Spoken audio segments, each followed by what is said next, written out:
Bonjour et bienvenue à la série de balados Conversations québécoises. Dans cet épisode, réalisé pour le mois du patrimoine asiatique, nous recevons la caporal-chef Stéphanie Tsujio, instructrice à l'école de leadership et de recrue des forces canadiennes, pour discuter de diversité et de leadership au sein des forces armées.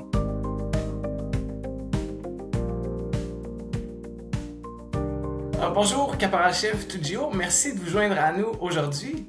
Merci. Donc, pour commencer, vous avez, pendant une dizaine d'années, eu une carrière entrepreneuriale et puis Oui, vous avez décidé ensuite de changer votre carrière vers les Forces armées en 2020. Donc, qu'est-ce qui a motivé ce changement de direction pour joindre les Forces armées? en fait, à l'époque, j'étais mariée avec un conjoint qui, lui, était militaire. On a eu des enfants, pis tout ça. Puis quand le début, en fait, de l'aspect de la famille était sur la table, la question de, bon, ben, on voulait avoir des enfants, on voulait avoir une stabilité un peu plus familiale. Étant travailleur autonome comme photographe, j'étais tout le temps à l'extérieur, les soirs, les fins de semaine. J'avais pas de fin de semaine l'été, j'étais occupée. Puis, en fait, au début, je suis rentrée dans fonction publique comme civile, comme commis bureau dans la fonction publique pour la Défense nationale à la garnison Saint-Jean.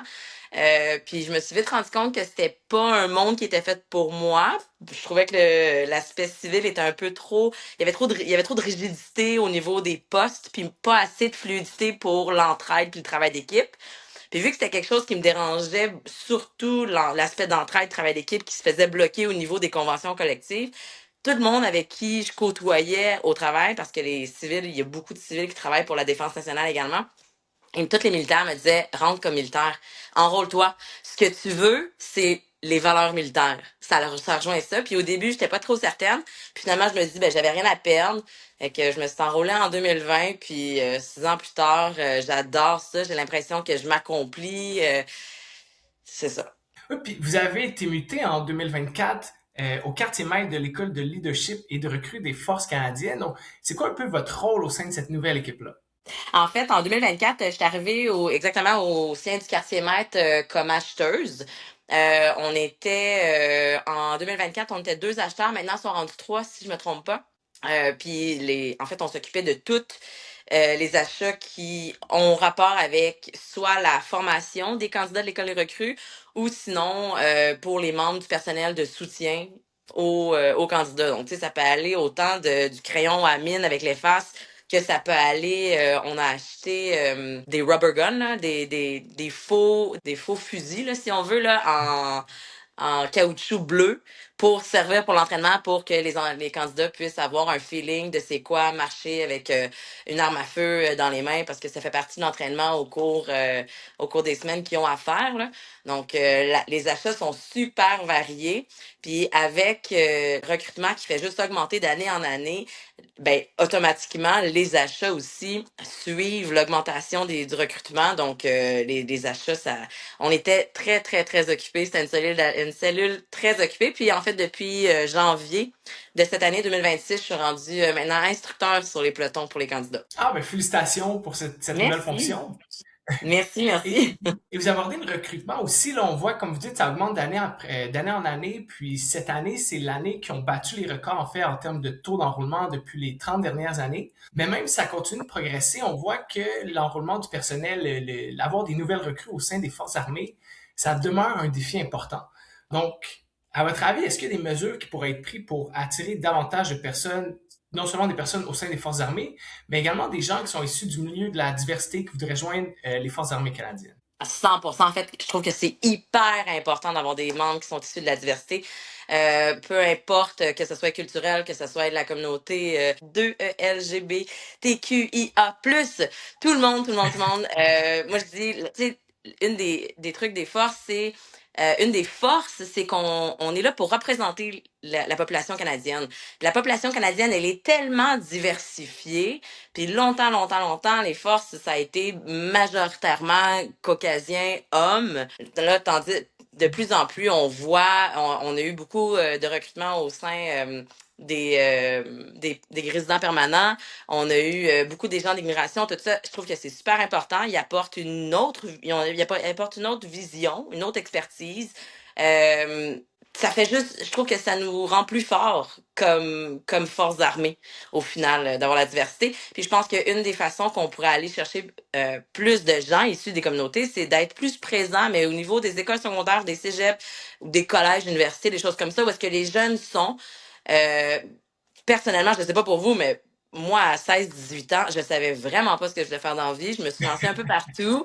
J'ai essayé des carrières différentes pour, au final, bon, ben, rentrer, m'enrôler dans les forces dans ma fin vingtaine, début trentaine. Avoir commencé à 16 ans, bon, je sais pas où est-ce que je serais, mais évidemment, je pense que j'aurais eu une carrière toute différente.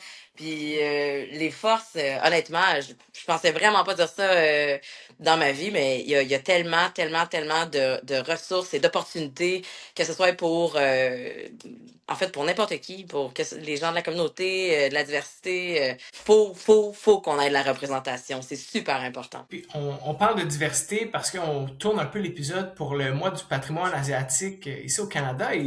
Et donc, toi, en tant que femme avec un héritage japonais, est-ce que justement on parle de l'importance d'avoir des gens issus du milieu de la diversité dans les forces armées canadiennes, mais les jeunes qui voudraient s'enrôler ils pourraient se demander est-ce qu'il y a des défis, des obstacles particuliers? Donc, toi, dans ton parcours, est-ce qu'il y a eu des obstacles que tu as dû traverser en lien avec ça ou tu as vraiment eu beaucoup de soutien, beaucoup d'épaules au sein des forces armées?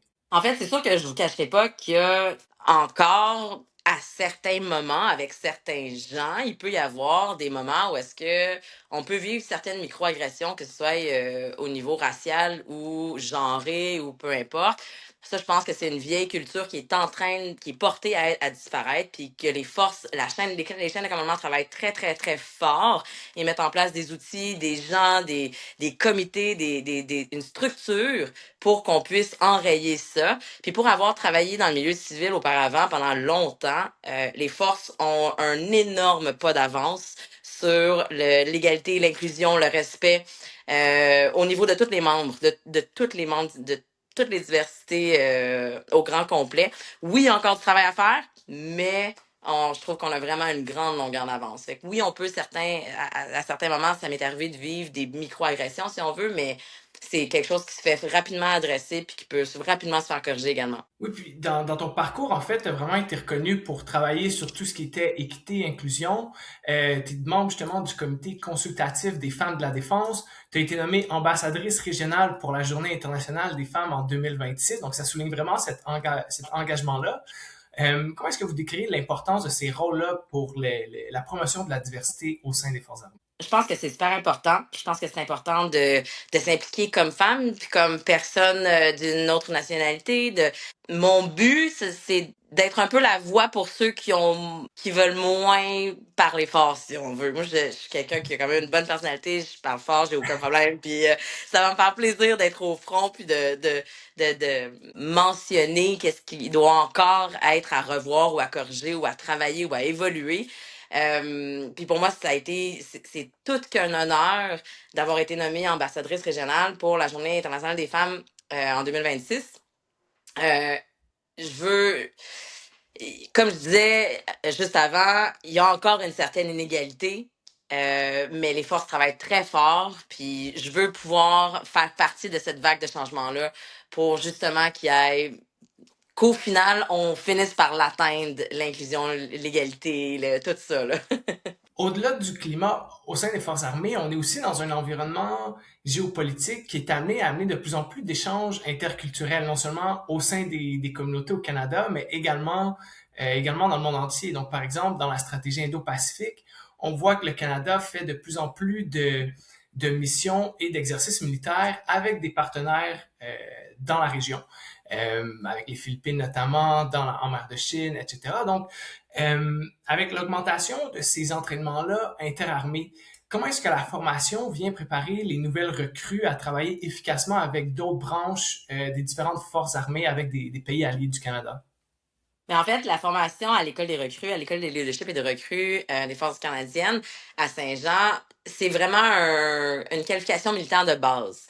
Donc, nous, on s'assure vraiment qu'on prend la personne de son monde civil, de monsieur, madame, tout le monde, qui travaillait pas mal n'importe où, ou peu importe à mener sa vie civile, puis on l'amène en 9 ou 12 semaines à un militaire de base, vraiment avec les valeurs que les forces canadiennes, les forces armées canadiennes ont, puis on veut s'assurer que la personne est le soldat de base. Puis après ça, ben, cet individu-là va être amené à aller faire ses formations de métier, puis après ça, c'est là où est-ce que, dépendamment de la carrière que cette personne-là va choisir d'avoir ou va se faire présenter comme opportunité, ben c'est là où est-ce que ils vont être appelés à travailler soit sur des exercices où est-ce que ils vont être en connexion avec d'autres militaires, d'autres forces armées de différents pays, comme exemple l'exercice Maple Resolve, qui va inclure automatiquement les États-Unis, mais aussi plein d'autres pays alliés pour un gros exercice qu'on fait au Canada qui est annuel. Il y a également, à chaque fois qu'il y a un déploiement, un exercice à l'extérieur du pays, ben, les gens qui partent en exercice vont recevoir des formations, vont recevoir des briefings sur le pays, où est-ce qu'ils vont, les cultures, les quoi faire, quoi pas faire, tout ça. Fait que ça, c'est vraiment une fois que le militaire est formé, que là, ils vont avoir les formations plus spécifiques au niveau des pays à l'extérieur du Canada. Pour ce qui est de la formation militaire de base, là, c'est vraiment de prendre le civil puis de le rendre le plus rapidement possible comme un petit militaire de base. Puis, dans cette formation-là de base, est-ce qu'on intègre des nouvelles technologies? Je pense, par exemple, on voit vraiment un déploiement rapide de tout ce qui est intelligence artificielle, beaucoup d'enjeux de cybersécurité qui ont été abordés, qui sont aussi importants dans la région Indo-Pacifique. Donc, est-ce qu'il y a des nouvelles compétences que les nouvelles recrues sont amenées à développer pour former un militaire aujourd'hui en prenant en compte cette nouvelle révolution industrielle? Effectivement, ça va très, très, très vite. L'armée est en train de travailler. Je ne sais pas exactement quand est-ce que ça va sortir, mais je sais qu'il y a des positions qui vont sortir, des métiers qui vont sortir comme pilote de drone. Ils ont déjà des qualifications sorties, des spécialités. Assurément que ça va finir par être un métier en soi. Là, en ce moment, ils sont en test en ce moment à Farnham pour la portion entraînement en terrain de campagne pour les candidats, que ce soit les candidats de membres du rang ou les officiers, les futurs officiers. Maintenant, tout récemment, sont en train d'intégrer des drones, des situations où est-ce qu'on se fait attaquer par les drones, soit en situation alliée ou en situation ennemie, mais avec des drones.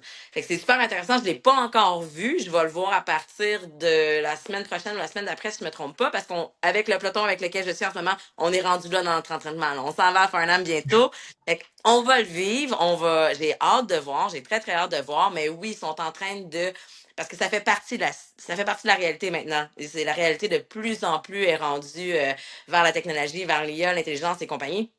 Donc, automatiquement, les forces n'ont pas le choix de s'adapter. Puis je pense que ils font dès le début à Farnham avec les candidats. Voici la réalité. On peut avoir des drones comme alliés, comme on peut les avoir comme ennemis également. Fait que je trouve ça super le fun qui intègre ça aussitôt dans l'entraînement. Oui, donc ça amène beaucoup là, dans vos réponses, beaucoup d'optimisme pour la suite. Là, on voit de plus en plus de recrutement, de plus en plus de nouvelles technologies qui sont intégrées dans les formations.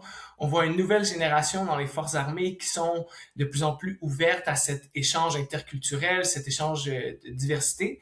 Donc, en terminant, est-ce qu'il y aurait un message que vous souhaiteriez adresser aux futures générations de leaders qui voudraient joindre les forces armées canadiennes, notamment à celles et ceux qui pourraient être issus de la diversité? Moi, je pense que j'ai grandi en me disant, j'avais des membres de ma famille qui étaient militaires, puis c'était des gens qui étaient dans la vieille mentalité militaire, si on veut, là. Tous les gros scandales qui ont sorti des années 90-2000, là.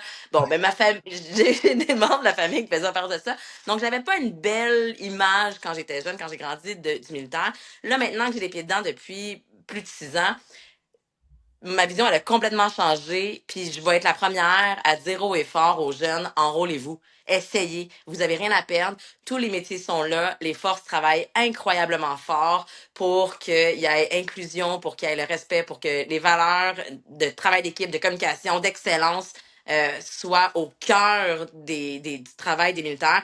Je pense que tellement c'est une belle organisation. Oui, ça a des défauts comme partout ailleurs, mais sont tellement proactifs, en train de travailler là-dessus pour justement éliminer ça, puis que ça soit, honnêtement, il me manque de mots, mais il y a tellement de belles valeurs humaines à la base. Je trouve tellement que c'est super important, c'est le fun, puis je me dis, ben, vous avez rien à perdre.